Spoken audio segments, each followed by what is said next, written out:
or someone you know been affected by mental health or substance use disorder? Well, you are not alone. Welcome to the podcast, Riverfront Talks, Substance Matters. I am Tiffany Moore, the coordinator for the Beaufort County 360 Behavioral Health Task Force. We're going to sit down and have some in-depth conversations with individuals who may have struggled themselves with mental health or substance use disorder, or perhaps know someone who has struggled. Either way, we're going to have some inspiration, motivation, and maybe even some tearjerkers. Welcome to the podcast, Riverfront Talks, Substance Matters. Welcome back, everyone, to Riverfront Talks, Substance Matters. I'm your host, Tiffany Moore. I'm here today with three very special guests. We're at Beaufort County Health Department, and I have a story for you that is going to be shocking. It's going to give you some tearjerkers. Just get ready to be amazed at the strength of these individuals.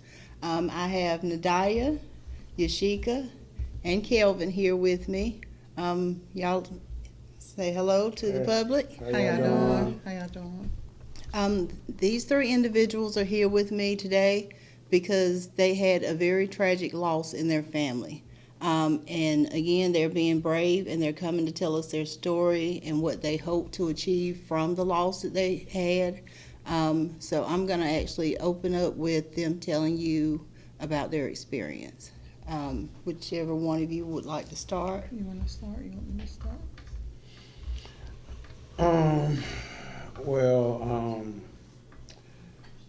It all started, of course, everybody knows that we lost our son, Shamari Parker.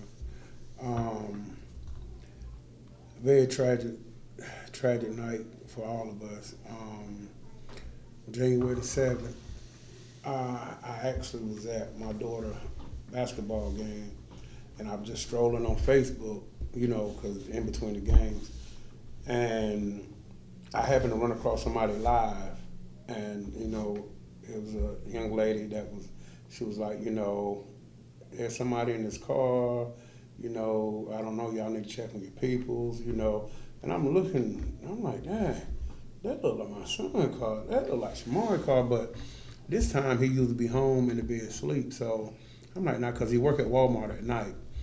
So I kept watching it live, and I'm like, yo, because he got the only car in Washington with that dark tint, with that, So I called his mom, Courtney Willard. I called her, and I'm like, where's Shamari at? She said, well, he home. He was sleeping before I left, when I left the house.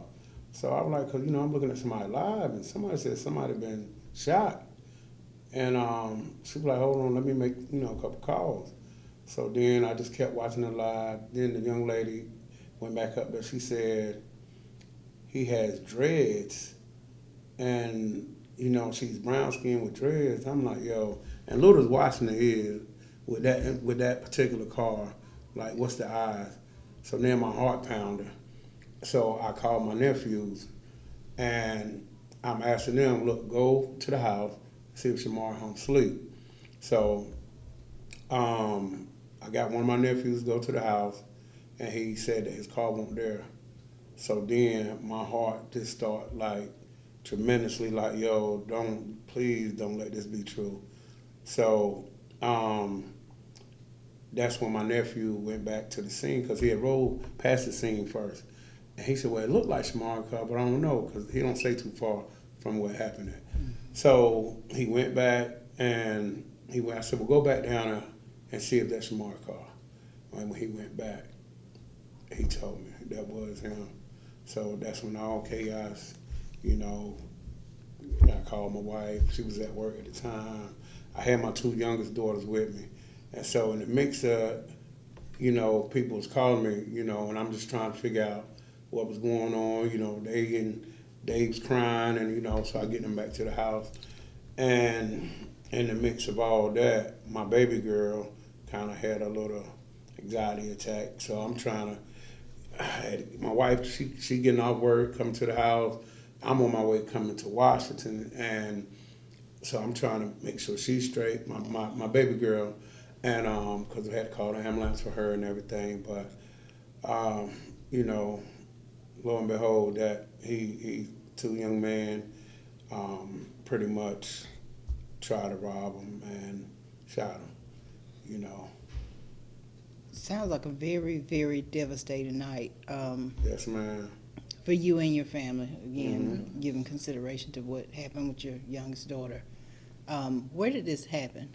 I happened here, and it happened right here in Washington, North Carolina, right on the corner of, what is it, Bonner and Martin Luther King, right down the corner.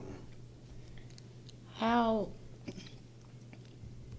when you first actually realized that this was truly your son that they were talking about on the live, how was it reaching out to your wife and letting her know what was going on, and your other kids, because you had two with you? But how many kids do you have? We have 7 total, but it was 2 with me, my 2 baby girls. We was at one of my daughter's cheer, so we had a game that night. So they was with me. So I had called her, and cause she ain't been too long. I got to work, and I know they usually have a huddle or whatever. So she didn't answer. So I didn't know my baby girl had already called her and everything. And I think she got through my baby girl while I was in the car on the way back to the house, because I was going to drop them back off so I could come down to Washington. So once she got to the house, like I said, we had a situation going on with my daughter. So, you know, I'm trying to get her, because she was laying on the floor, just, you know, pretty much gasping for, you know, the EMT is there, trying to get her situated. I'm just trying to get her calmed down so I can get down here. So then my wife, she left and went with her to the hospital. Well, I came down here to see, you know, to the emergency room, see what was going on. So At that point in time, I know you knew that he had been shot. Did you realize that he had passed away? yeah, by what the girl said on her live, like she was like, he was shot and killed, he was dead, you know. And then on top of that, like all my nephews, they had went to the scene, and they had told him like, yeah, you know, he dead, you know. And it was people in the background. I could hear him saying, you know. So I started calling, you know, a couple of his friends and everything. So I already knew he was dead before I even left my house. Where were you when this happened? So the day that this happened, I had went to work, and I was on the way back from work around like 6 something. When I was on the way back from work, I got like this immense sadness, like that came over me. And I'm a person that I deal with my own mental health trouble, so I just thought maybe I was upset about something else. So I was just like down until I got back to my house. Like I was so down that I worked like a 8-hour shift, and I didn't shower or nothing. I just hopped in the bed, got some food, and as I'm laying there watching the show, I would never forget this. My little sister came banging on my door. She banged, so we have like a door that opens up for the stairs and a door that opens up for our room. So she banged on the outside door, and like I was about to fuss, but something like, wait. So she comes in and she's just looking, lost. And I'm like, what you coming around? She's looking around the room and stuff, and I'm like, what's going on? And she says, Shamari's dead. They killed him. And I can just remember my heart just, like, I literally felt like I left my body. And I just stared at her. And I guess because of my reaction, she like, you're not reacting. So she like, they killed him. And I'm still just staring. And then I hear my other little sister. Yeah, she screams from downstairs, and I just run down there. And then that's the moments that my dad was telling her she's having that active panic attack. So this is the point in time where my dad's, he's trying to make sure she's good, but he's also had to go make sure my brother's good. My mom's on the way home, so she's screaming, hyperventilating. So I have her in my arms, and then I'm low-key starting to panic because it's taking me back to like when we were children. She had a seizure in my arms before, so I'm literally like kind of panicking. Like it was like really triggering. So I'm just yelling for my mom.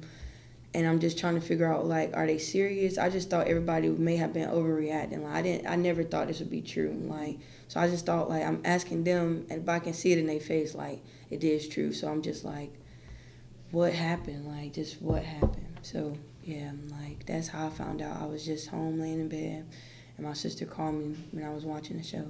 I mean, she came upstairs while I was watching the show and told me that what happened. Were you and your brother close? Yeah. that was literally, my brother was my safe space. He was my younger brother, but he was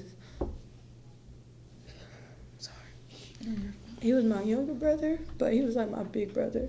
He actually seen me, so like I deal with like a lot of overthinking and just always thinking like I'm not good enough for stuff, or just blanking out and zoning out and getting in my head. Like, he was one person that seen me and like get me out of those moments. Like when he seen me watching TikTok and I would just stare and the TikTok would be playing for minutes and minutes. I'm just staring. He would actually like, "Di, you good?" or try to like talk me, through it. Or even like for the pageant. So I ran for Miss Fayetteville State University. Mind you, I'm very shy. I don't really like doing stuff like that, but I just wanted to show myself that I could do it and bring my siblings to a pageant. That was my sole reason for doing it.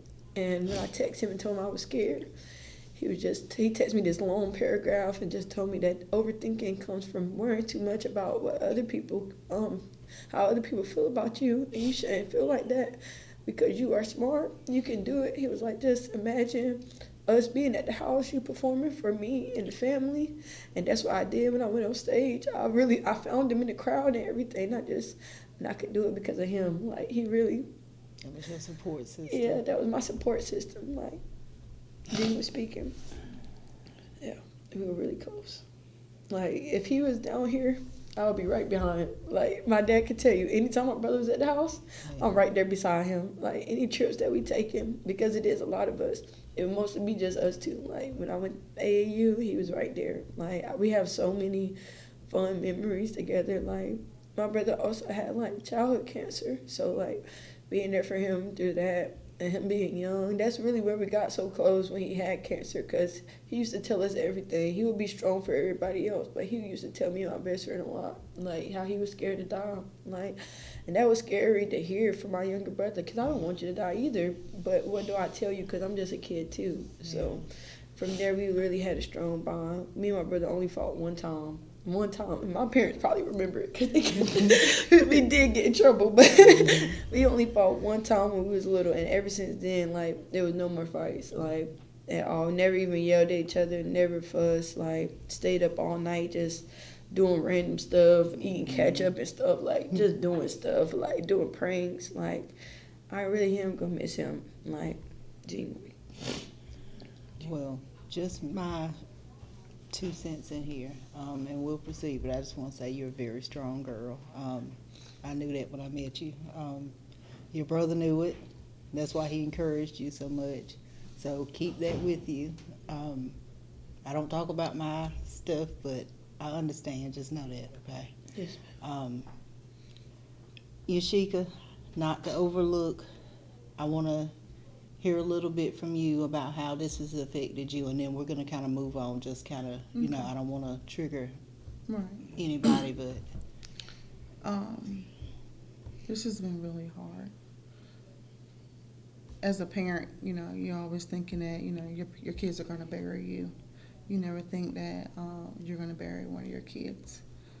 We work really hard as a family, myself, Kelvin, Courtney, and Vincent. Worked really hard as a family to make sure that Shamari wasn't out in the streets. And so him being taken by the streets has been very devastating, because that's not the life he lived.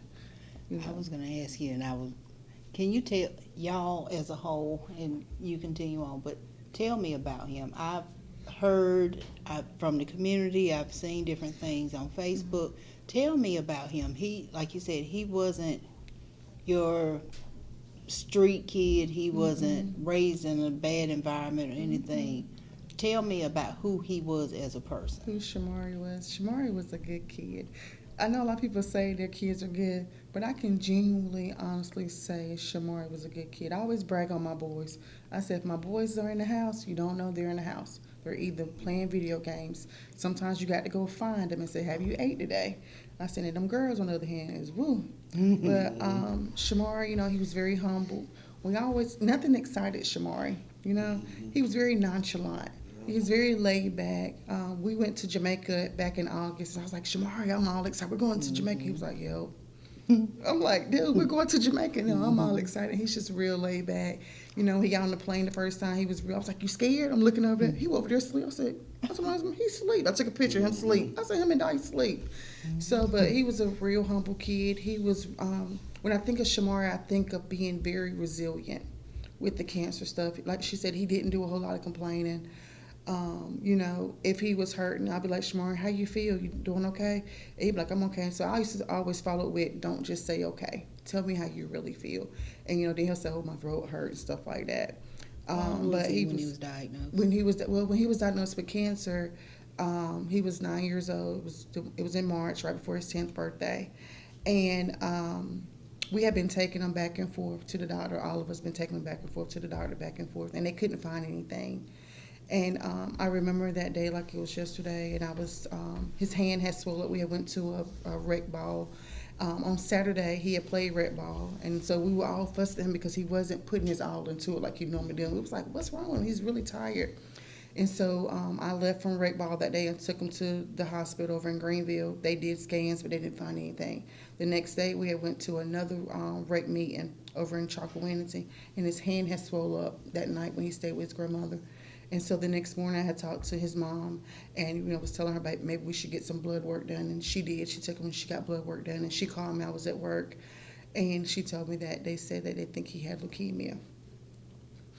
And I remember my husband and I took him to Pitt Memorial Hospital, took him to Maynard's Children's Hospital, and we stood outside in the rain. It was raining, and we prayed that God would put the right people in the right place at the right time to be a blessing. Yes. We were blessed because God did just that. And Shamari beat cancer. And he went into remission, and after a certain amount of rounds of chemo. And so this year he was actually coming up on 10 years of being done with chemo and being cancer free. Wow. And so, like I said, when I think of him, I think of determined. I think of self-motivated. Mm-hmm. I think of resilient. He was humbled. He was just a really good all-around kid. I never had to say, well, Shamari, you know, you need to do your schoolwork. Since he's been gone, I walk in my sunroom expecting him to be there because he's usually back there when he had, in between his college courses, he'll come over there to the house and, you know, he'll go back in our sunroom and he's back there doing his schoolwork. So I never had to say, you know, do your schoolwork, make sure you're doing your schoolwork. He was always doing that. He worked so hard that he was going to graduate a whole year early. Wow. That says a lot. It does. You know, that says a lot about him as a person. And he still worked, you know, said nights at Walmart. And he went to school. He had something was wrong with his foot, and he still went to school with his foot messed up on crutches. So that tells you how determined he was Absolutely. To be in the position he was in. He's just a really all-around great kid, and we're going to miss him so much. Yeah. And I was going to say, too, to add to what my mom just said, I started kind of looking at it in a different light now because me and my brother had a conversation prior to him passing, and he confessed like he didn't know that he was going to live this long, so he just was content because I was telling him how life just be life, and he was just like, man, I didn't think I would live this long. So I don't even think my brother was nonchalant. I think he was just content. He was so grateful that God did allow him to beat cancer at a young age, that he lived his life grateful. He didn't speed. Like, I'm Speedy Gonzalez. My brother didn't speed, and I realized that one day when I wasn't speeding was that he literally wanted to take in everything. Yeah. Like, he was just so happy. Like, he was really the glue, especially for, like, our siblings. Because the rest of us, we fuss. We get down. But him, he was not hearing that. Like, I don't know. He was just really, really sweet. Like, really, really sweet. Yeah. Well, I know recently, and I'll say Yusheika, you coordinated, at least I know you're the person that reached out to me. Right. You wanted to, there's a reason that we're doing this episode of the podcast. When I was approached by Yusheika, she wanted me not to only know about her son and what he went through, but she also wanted to use his situation to be a positive light to other youth, to other parents, and other families. So tell me about the walk you just had. Yes, ma'am. So the walk piece of was actually my husband's. He came up with that part of it. And once we start thinking about this walk, I'm like, we can't just leave them down there with nothing. Like, we can't just walk and then that's the end of it. And so then we start thinking about getting guest speakers to come out. And I'm like, okay, well, we can't just talk to them. We can't just walk and talk. We need to give them something tangible they can hold in their hands. And so then I reached out to you because we needed resources. And the point of that walk was to bring awareness to gun violence. This is something that's not only happening in our community, it's happening worldwide. But we have to be able to change that. And we want to take the hurt that we feel and seeking we bring change. We want to reach the youth and let them know that you have options. Mm-hmm. You have people that really care about you. And you do not have to pick those guns up. Put the guns down. If you want to pick up something, pick up a book. Pick up a job application. And let's do something different. And that was the point of our walk, to bring gun violence awareness and remembrance of Shamari and all victims that have been taken from gun violence. And to seeking we bring change to our community. Can we reach the youth and let them know that there's people here that really care about you? There are resources. It might not look like it, because I'll be honest, I didn't know Washington had so many resources until I met you guys. I was saying before, I was like, they don't got nothing down there. They don't got nothing. But once I met you guys, I realized that Washington has some resources there, guys. It's some there. And we wanted you guys to know, even if you didn't need them at the moment, that you know where to find it when you did need it. Mm-hmm. And so we're very grateful to the Behavioral Task Force for giving us those resources and coming out. And this is something that we don't want to be a one-time event. We want to make sure we can bring this to you guys annually. Make sure that we can also do things throughout the year to bring awareness to gun violence. Let me ask something I haven't asked so far. And I think for the community, this was just very shocking in and of itself. But the age of your son, how old was Shamari? 20. He got a birthday. He'll be 21 next month, April 17. Very young. Mm-hmm. Not even had a chance to tap into adulthood. Legally, he was grown, but not grown. If you're like me, your kids are not grown because they turn 18, with so much potential. That's right. I'm going to ask another side of this. And again, and I've told them anything that makes you uncomfortable, please stop me. The guys who did this, you told me, Mr. Parker, just a little bit about kind of what the circumstances were around your son being killed. Mm-hmm. Can you kind of tap back into that a little bit without explaining too much, but also and telling us a little bit about the age range? The age is just the outstanding factor here. So I wanted to point that out as well. Mm-hmm. So basically, it was two young men who was actually 16 years old. One was 17. One was 17. And the other one was the one that's still on the run. He was 16 at the time, he's 17 now. Pretty much, Shamari was giving him a ride, the 17-year-old one, a ride. And he was mentoring this young man as well. He had mentioned it to my daughter, and he had mentioned it to one of his homeboys. So this is somebody he looked at as a friend. Yeah, we didn't find out about this till, after the fact, because at the setting up, one of his homeboys was like, that's the boy that Shamari was telling me about. He was mentoring. You know what I'm saying? Shamari give him rides and stuff. Look out for him. And pretty much, man, the boy he tried to set him up, and he went and picked the other young man up, and pretty much. They tried to rob him. Didn't take nothing from him but his life. Didn't take nothing from him but his life. Did y'all know these boys? I don't know. No, even Shamari friends, they don't even know. They knew one of the boys, not like know him. Hey, these boys are younger than him. Right. They younger than him. 4 years, younger than him. So he don't hang with these boys.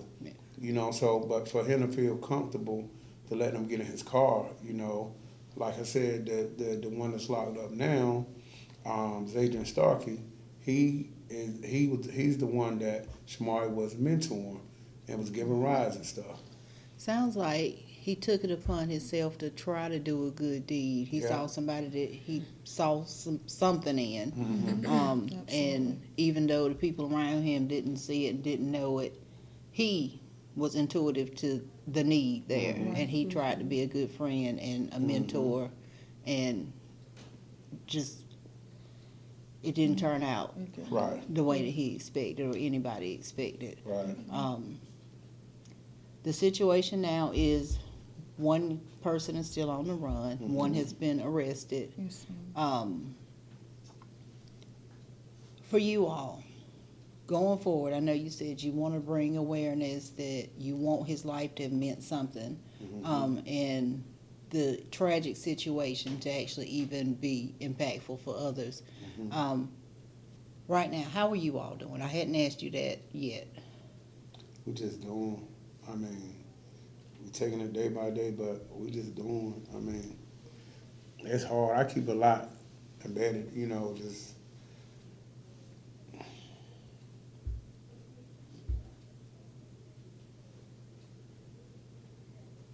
don't know.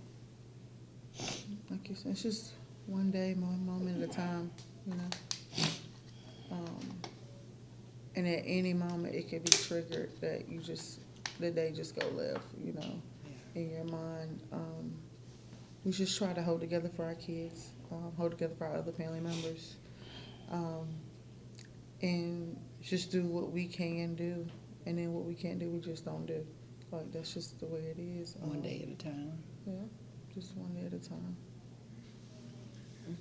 I would definitely say, definitely what they said, just leaning on God and not on my own understanding, because it definitely is really, really tough. Like, I feel like at least every day I have a moment about my brother. Like, just think about it. I'm going to hopefully kind of tune into something your brother would think be right now in this moment for you. I want you, I see the tears in your eyes. I understand the tears in your eyes. I want you said your brother had the biggest impact on your life. He was your biggest supporter, right? Tell me something about you, because again, you all have this large family, according to my little family, because I got one child, so according to my little family, and y'all all seem to be very, very close, and I really believe that this is what's going to get you through. But you are doing amazing things, so I want to brag on you. I'm gonna be your brother right now. Yes. I want you to tell me all these amazing things that you're doing right now. And one thing that I learned through tragedy is you have to turn that darkness to light and find positivity where you can. And I want you to do that in this moment. So tell me about you, little lady. Yes, ma'am. Honestly, I won't go into deep detail because I've been doing a lot this semester too, ever since everything happened. But I will say, since January 7th, my brother has really been my pillar of strength along with God. I went back to school and I go to Fayetteville State University. I'm a senior there, majoring in biotechnology and molecular biology with a minor in quality science education. I ended up going to school like 6 days after it happened. We were supposed to start school at the same time because we both would have graduated this year. But because I have his strength and I know that he's always with me, I'm still able to be the president of the lead organization and mentor my 3 mentees. So I have 3 mentees right now that they constantly call me about different things, and I'm still able to be an active pillar in their lives. Midterms just passed.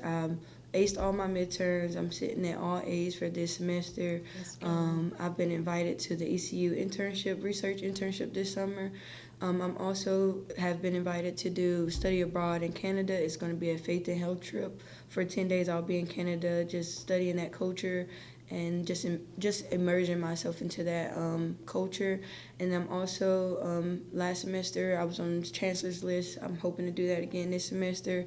I'm involved in NAMI, which is the National Alliance of Mental Illness. So I'm the historian for that organization. I'm still up and running with that organization. I'm also a member of Delta Sigma Theta Sorority Incorporated, and I'm still actively going with that organization, as well as TRIO. We have some upcoming trips as well as Roots Mentoring. I actually have a speaking engagement on mind, body, and soul on March 29th, where I'll be doing restorative justice circles with the young ladies there and acting as a pillar of strength to everybody else in the crowd. I also was invited to this donor and scholarship recipient dinner next week because I received a debt-free scholarship my sophomore year of college, and I no longer have to pay for college. I'm doing a lot right now, and I really, I'm doing a lot, but I'm also just staying, motivated and just giving myself that time and just always thinking about my brother, because generally speaking, prior to this, not even months ago, literally in December, we had conversations about it, talking about how our parents were so proud of us and how they didn't have to worry about us because we own our stuff at a young age. We're showing our siblings what to do. My parents really... We're still teenagers, so we may, do stuff that we may not supposed to do at some times, but they did not have to worry about us, and I want that to continue to be, because me and my brother, we said that, and I will continue to, uphold what I talked to him about. I will continue to, keep him in my heart. He's always over my shoulder, even now with me right now, because I know he's helping me stop these tears and just actually clearly speak. So really just remembering my brother and standing for him the Maury way. Yeah. I absolutely love it, and I really truly believe he's proud.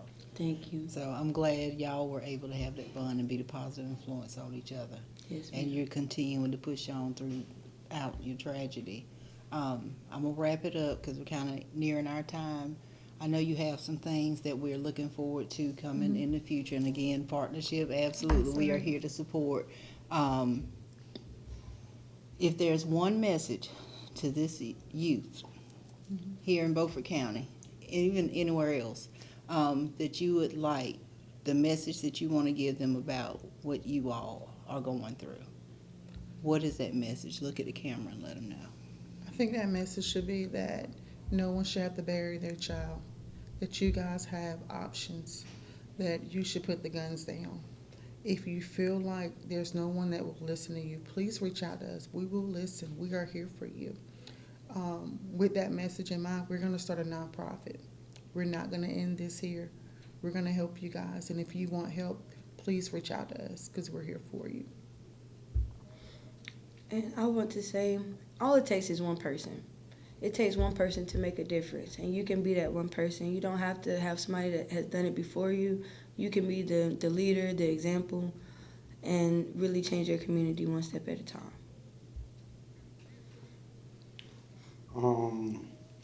Like they were saying, pretty much the same thing.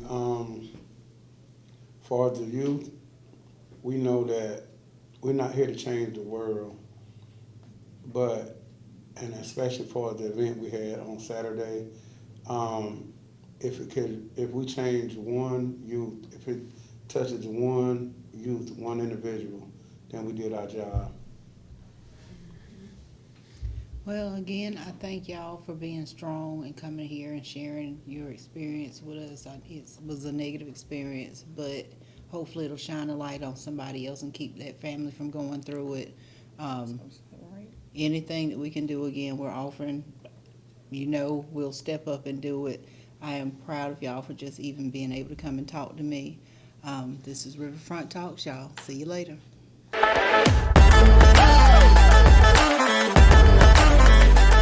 Thank you all for joining us for this episode of Riverfront Talks, Substance Matters. If you are from the Beaufort County area and know someone who is suffering from mental health and substance use disorder and may be looking for resources, my information is below in the description. We also would like your feedback to gather input about today's episode. Please also complete the short survey listed in the description.